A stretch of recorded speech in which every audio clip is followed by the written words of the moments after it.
नमस्कार दोस्तों, आज के वीडियो के अंदर हम हल करने वाले हैं मिसिंग नंबर के 3 सवाल। तो चलिए शुरू करते हैं। तो दोस्तों ये है हमारा मिसिंग नंबर का पहला सवाल।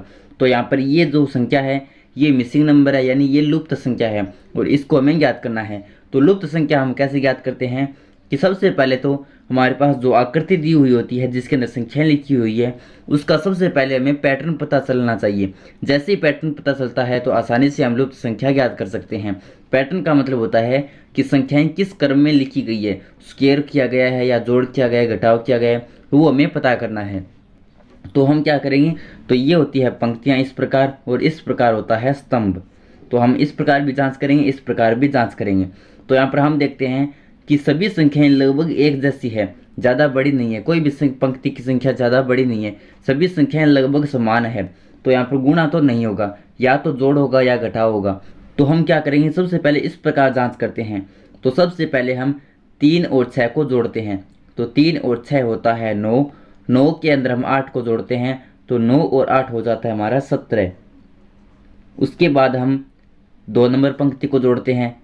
5 और 8 होता है हमारा 13 और 13 के अंदर 4 जोड़ते हैं तो होता है हमारे पास 17। यहाँ पर भी 17 है, यहाँ पर भी 17 है, तो यही पैटर्न यहाँ पर लागू होना चाहिए, यानी यहाँ पर भी तीनों का जोड़ 17 होना चाहिए।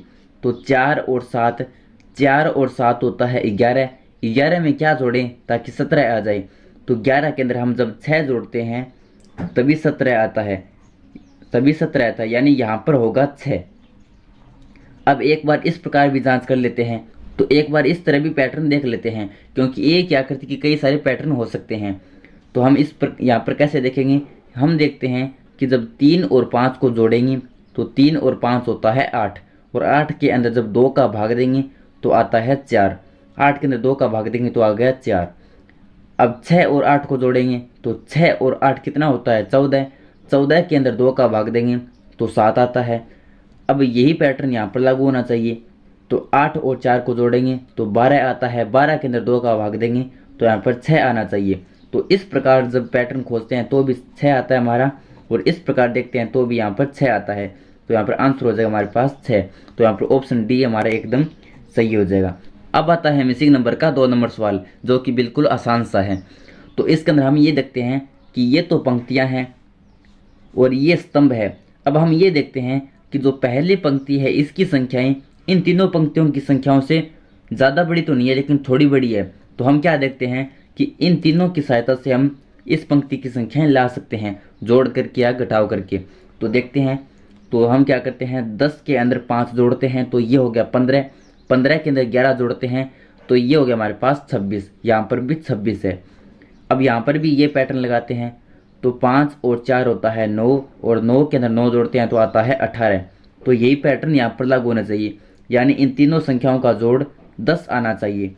तो 7 और 1 हो गया 8। 8 के अंदर क्या जोड़ें ताकि 10 आ जाए, तो 8 के अंदर जब हम 2 जोड़ेंगे तभी 10 आएगा। तो यहाँ पर लुप्त संख्या आ जाएगी हमारे पास 2। तो ये था 2 नंबर सवाल, जो कि सिंपल सा था। अब आता है मिसिंग नंबर का 3 नंबर सवाल। और दोस्तों अगर आपको ये वीडियो पसंद आ रहा है तो नीचे एक लाइक का बटन है, उसको ज़रूर से दबा दीजिए और हमारे चैनल को भी सब्सक्राइब कर लीजिए। तो चलिए अब करते हैं 3 नंबर सवाल को हल। अब दोस्तों 3 नंबर सवाल के अंदर हम ये देखते हैं कि 3 नंबर पंक्ति की संख्याएं 1 नंबर पंक्ति और 2 नंबर पंक्तियों से ज़्यादा बड़ी है। तो हम क्या करेंगे, गुणा करके संख्याएं निकाल सकते हैं। तो चलिए ट्राई करते हैं। तो हम क्या करते हैं, 1 नंबर पंक्ति और 2 नंबर पंक्ति का गुणा करते हैं। तो 5 का गुणा करते हैं 9 के साथ, तो 5 9 के होता है 45। तो यहाँ पर तो 36 है, तो 45 तो नहीं है यहाँ। अब हम क्या करते हैं कि 45 में से ये 9 माइनस कर लेते हैं। 45 माइनस 9 तो ये आ गया 36।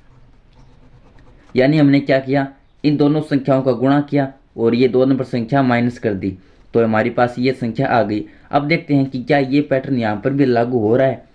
तो हम क्या करते हैं, 7 का और 6 का गुणा करते हैं।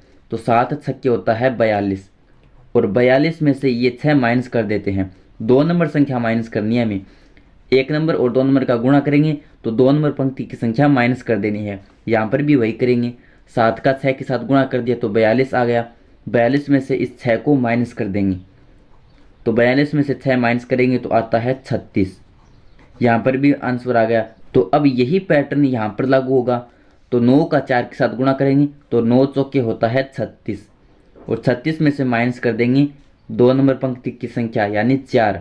36 में से 4 माइनस कर देंगे तो आ जाएगा 32। तो यहाँ पर आंसर हो जाएगा हमारे पास 32। तो मिसिंग नंबर हो जाएगा हमारे पास 32। तो इस प्रकार दोस्तों ये थे हमारे मिसिंग नंबर के 3 सवाल। तो अगर आपको वीडियो अच्छा लगा तो वीडियो को लाइक कर दीजिए और चैनल को सब्सक्राइब कर दीजिए। धन्यवाद। Thanks for watching.